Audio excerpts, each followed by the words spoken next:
नमस्कार, good morning. मैं ओम प्रकाश मेहरड़ा आज आपको बीए पार्ट सेकंड राजनीति विज्ञान के पेपर भारतीय राज्य व्यवस्था के टॉपिक राष्ट्रीय एकीकरण हमने इससे पूर्व वाले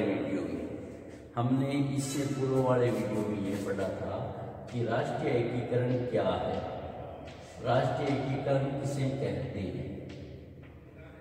एक टॉपिक हमने ये निश्चित किया था कि राष्ट्रीय एकीकरण क्या है, राष्ट्रीय एकीकरण किसे कहते हैं, राष्ट्रीय एकीकरण को किस प्रकार से भारत ने बनाया रखा है। दूसरा हमने ये क्या था, राष्ट्रीय एकीकरण मतलब राष्ट्रीय एकता, राष्ट्रीय एकता के बाधक, राष्ट्रीय एकता के बाधक तत्व, राष्ट्रीय एकता के बाधक तत्व। इन दो टॉपिकों का अध्ययन, इन दो टॉपिकों का अध्यापन हमने इससे पूर्व कर लिया, इससे पहले वाले वीडियो में कर लिया। आज जो हमारा टॉपिक चलेगा, आज जो हमारा मुख्य टॉपिक है वो है राष्ट्रीय एकता, राष्ट्रीय एकता की रुकावटों का निराकरण, यानी जो राष्ट्रीय एकता में जो बाधाएं हैं, राष्ट्रीय एकता में जो रुकावट है, राष्ट्रीय एकता को कमजोर करने वाले तत्व है, उन तत्वों का निराकरण क्या हो सकता है, उन तत्वों का निराकरण किस प्रकार से किया जा सकता है, ये टॉपिक आज हम अध्ययन करेंगे।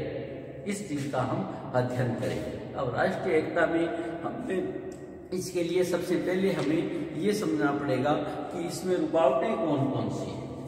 इसमें रुकावटें कौन कौन सी है। नंबर एक, हमने जो रुकावट की बात की थी, बाधा या रुकावट, बाधा या रुकावट। एक जो रुकावट से उसकी बात की थी हमने, जाति की बात की थी। दूसरा हमने क्या था, सांप्रदायिकता, सांप्रदायिकता। तीसरी बाधा की बात की थी हमने, अल्पसंख्यकों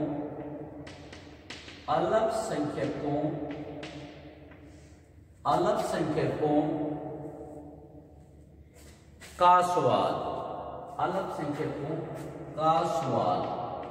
चौथी जो राष्ट्रीय एकता की बाधा थी वह थी छोटे छोटे राज्यों की मांग, छोटे छोटे राज्यों की मांग। और पांचवी जो हमारी बाधा थी, पांचवी जो हमारी रुकावट थी, पांचवी जो राष्ट्रीय एकता को प्रभावित करने वाली बात थी वो थी प्रादेशिकता, प्रादेशिकता। पांचवी जो रुकावट थी हमारी प्रादेशिकता थी, पांचवी जो रुकावट थी हमारी प्रादेशिकता थी। और छठा था, छठी जो रुकावट थी, अत्यधिक आर्थिक विषमता, अत्यधिक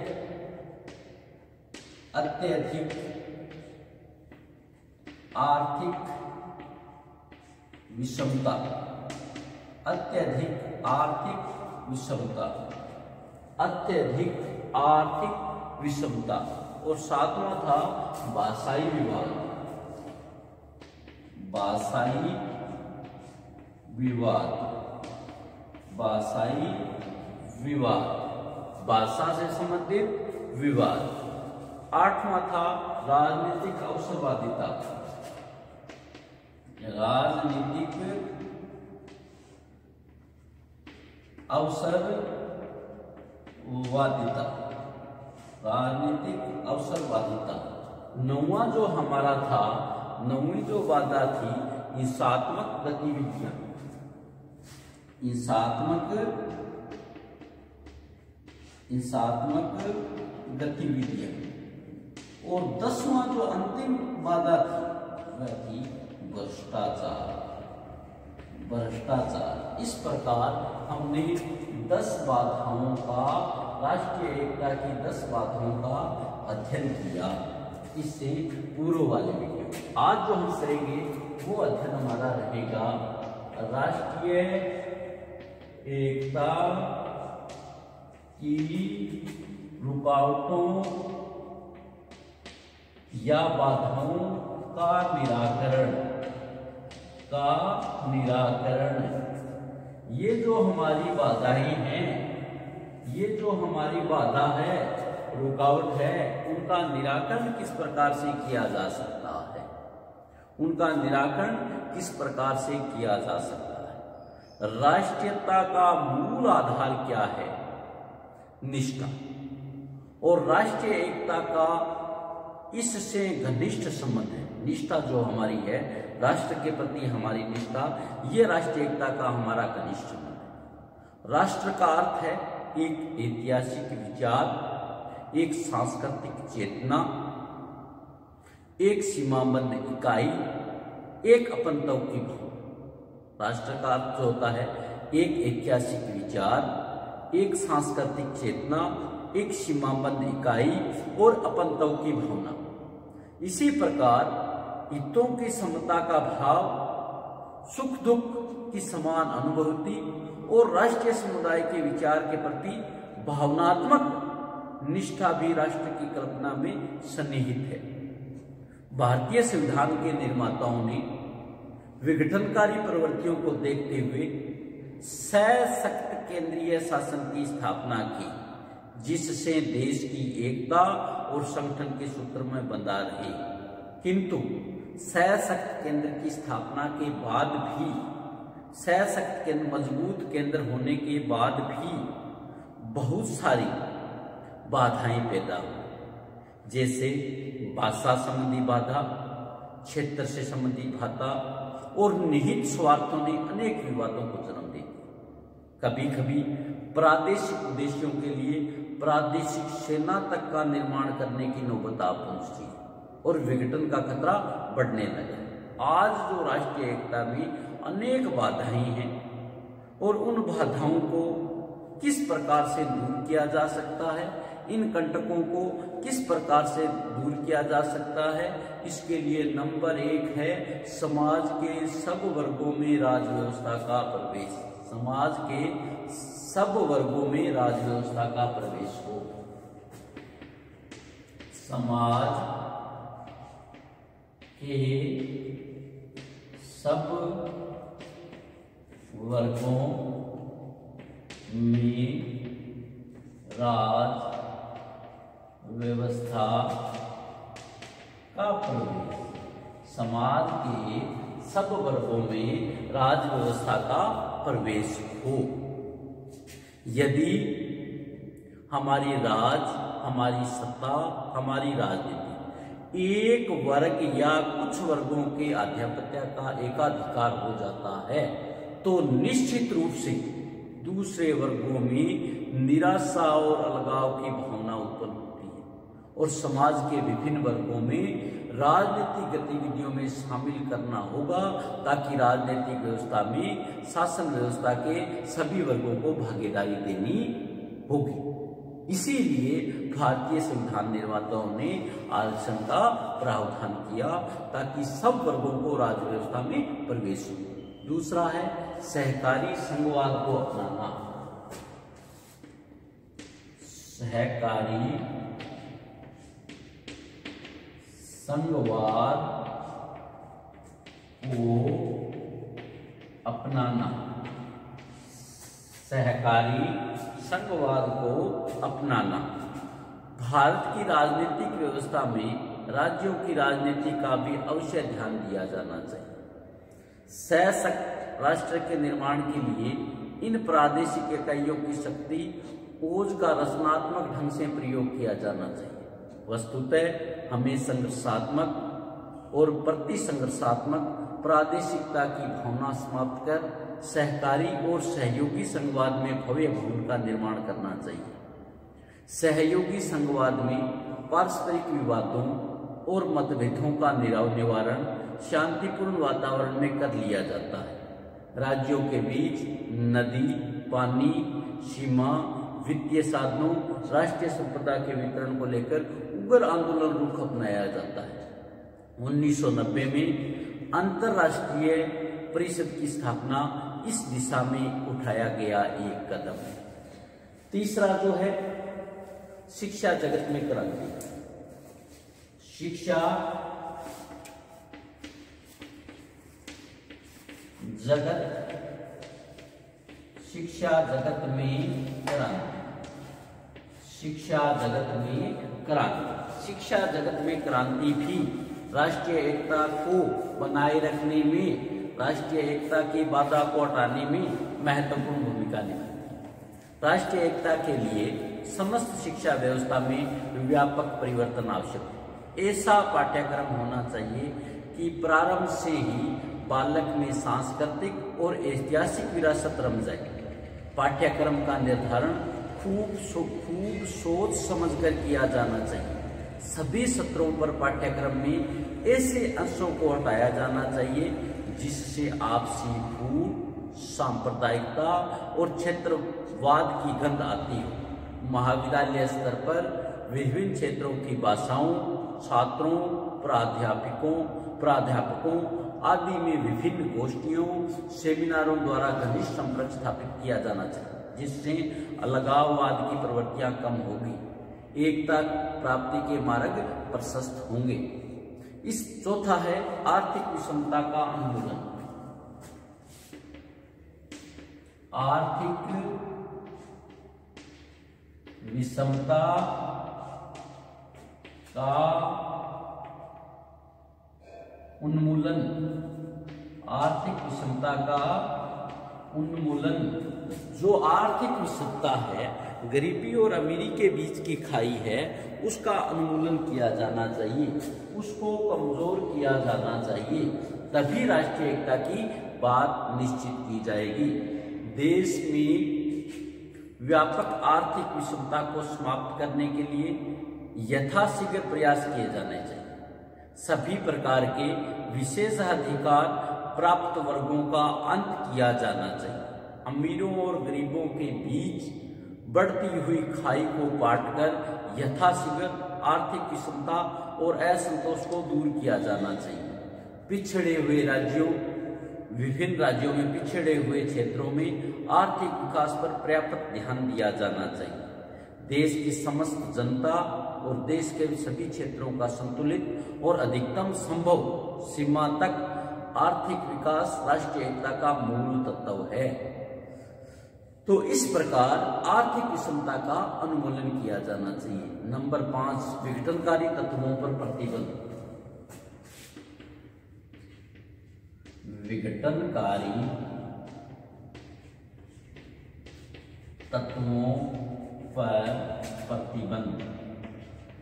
विघटनकारी तत्वों पर प्रतिबंध।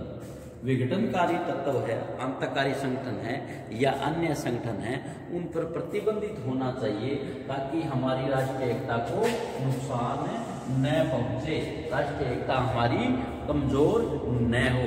आज भी कई संगठन देश में विघटनकारी प्रवृत्तियां उत्पन्न करते हैं, हिंसात्मक आंदोलन का सहारा लेकर देश में अराजकता फैलाते हैं। ऐसे अराजकतावादी हिंसात्मक तत्वों का यथाशीघ्र नियंत्रण लगाया जाना चाहिए। लोकतांत्रिक राजनीति में हिंसा और अराजकता के लिए कोई स्थान और महत्व नहीं होना चाहिए।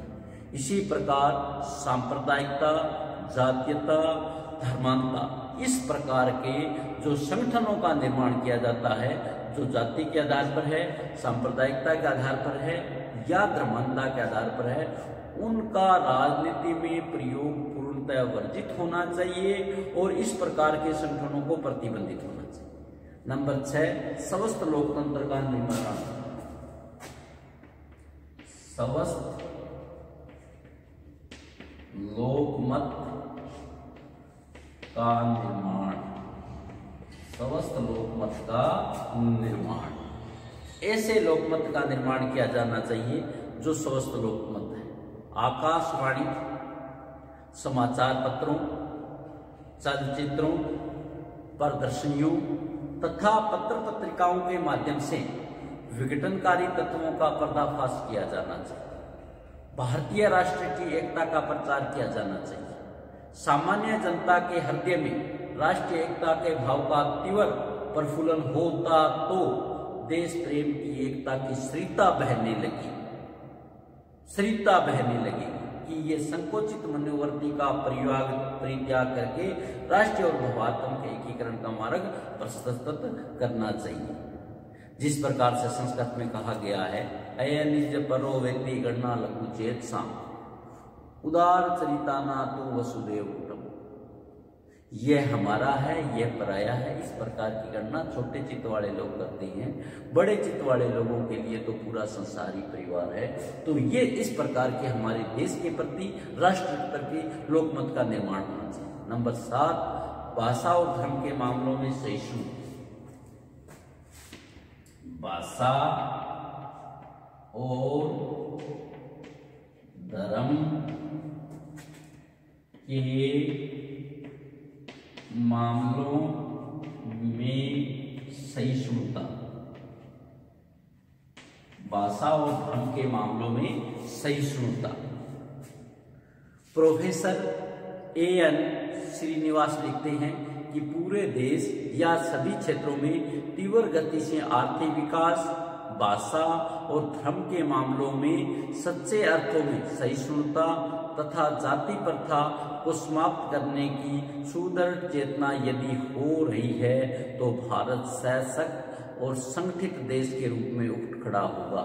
वस्तुतः अधिकांश झगड़े तनाव भाषा धर्म को लेकर होते हैं, अतः भाषागत तथा धर्मगत एकता बनाए रखने का प्रयास किया जाना चाहिए। सांप्रदायिकता की समस्या की समाप्ति हेतु प्रयास किए जाने चाहिए।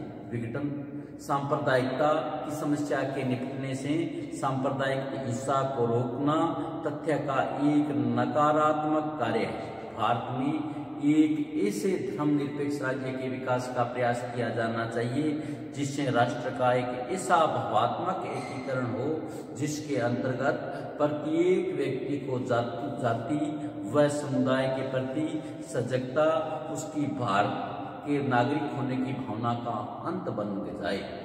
नंबर 8, सांस्कृतिक आदान प्रदान।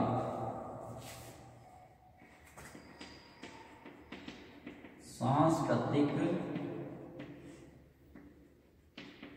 आदान प्रदान। सांस्कृतिक आदान प्रदान विभिन्न प्रदेशों तथा भाषाई राज्यों के बीच अधिकाधिक मात्रा में सांस्कृतिक आदान प्रदान होना चाहिए। ऐसे कार्यक्रम आयोजित किए जाने चाहिए जिससे भारत की विविधता भरी और गौरवपूर्ण संस्कृति का लोगों को पता लग सके। नंबर 9, राजनीतिक दलों की भूमिका। राजनीतिक दलों की भूमिका। राजनीतिक दलों की भूमिका। सभी राजनीतिक दल भी इस दिशा में महत्वपूर्ण सहायता कर सकते हैं कि सभी राजनीतिक दल संकीर्णता से उठकर धर्म जाति भाषा क्षेत्र के आधार पर जनता में उत्तेजना फैलाना छोड़ दे और राष्ट्रीय एकता की स्थापना में काफी सहयोग मिल सकता है। नेक्स्ट है हमारा वर्तमान में राष्ट्रीय एकता की चुनौतियां और निष्कर्ष। वर्तमान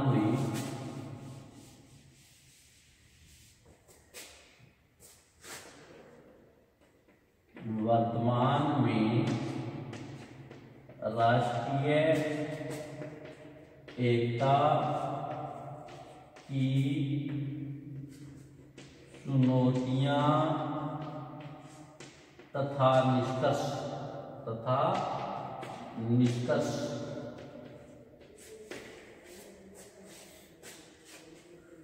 भारत 21वीं सदी के प्रारंभ में, आज 21वीं सदी के प्रारंभ में भारत की एकता और अखंडता के लिए गंभीर चुनौतियां स्थित हैं। जम्मू कश्मीर राज्य में अलगाववाद नियंत्रण करने के लिए 1995 से 98 में पर्याप्त सफलता मिली, लेकिन आज पुनः अलगाववाद सिर उठा रहा है।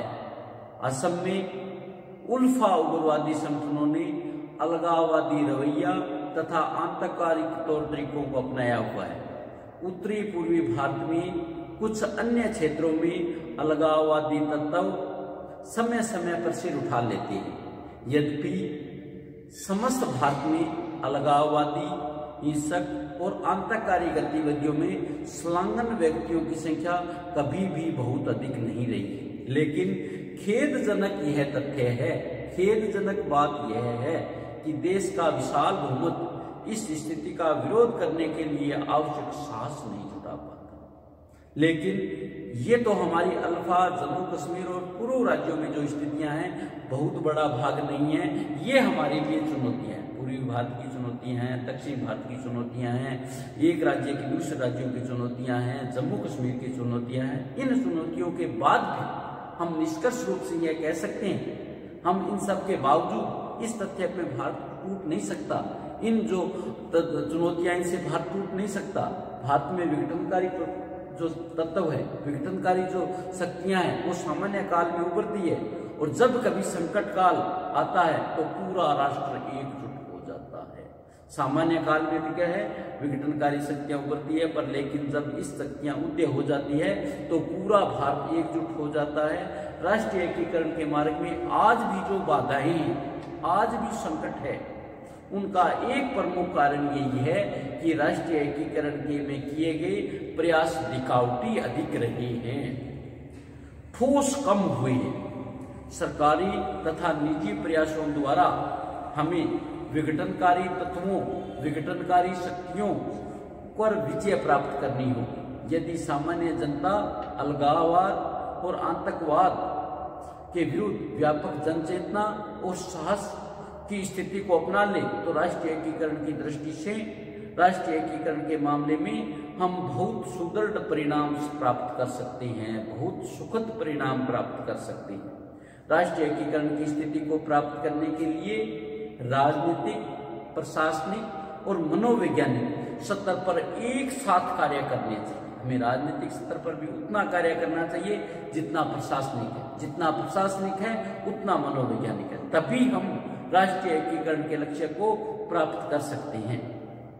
आर्थिक विषमता को नियंत्रण करना होगा, रोजगार के अवसर बढ़ाने होंगे, राजनीतिक दलों के लिए उचित आचार संहिता का पालन करना होगा, सांप्रदायिक दलों तथा गतिविधियों पर कठोरता से नियंत्रण करना होगा। इसके अतिरिक्त आने वाली पीढ़ी सबल रूप से राष्ट्रीय एकता के संदेश को लेकर राष्ट्रीय एकता की स्थिति को संपूर्ण अर्थों में प्राप्त किया जा सकता है। इस प्रकार हमने आज 2 वीडियो में राष्ट्रीय एकीकरण टॉपिक को कंप्लीट किया। पहले वाले में हमने राष्ट्रीय एकीकरण तथा राष्ट्रीय एकीकरण के मार्ग में आने वाली बाधाएं तथा रुकावटों का अध्ययन किया। आज हमने 2 टॉपिकों का अध्ययन किया, राष्ट्रीय एकता की रुकावटों का निराकरण तथा वर्तमान में राष्ट्रीय एकता की चुनौती। अब उसमें रुकावटें कौन कौन सी थी? जाति, सांप्रदायिकता, अल्पसंख्यकों का सवाल, छोटे छोटे राज्यों की मांग, प्रादेशिकता, अत्यधिक आर्थिक क्षमता, भाषाई विवाद, राजनीतिक अवसरवादिता, हिंसात्मक गतिविधियां, भ्रष्टाचार। ये 10 रुकावटें हैं, 10 समस्याएं हैं जो राष्ट्रीय एकता को कमजोर करती है।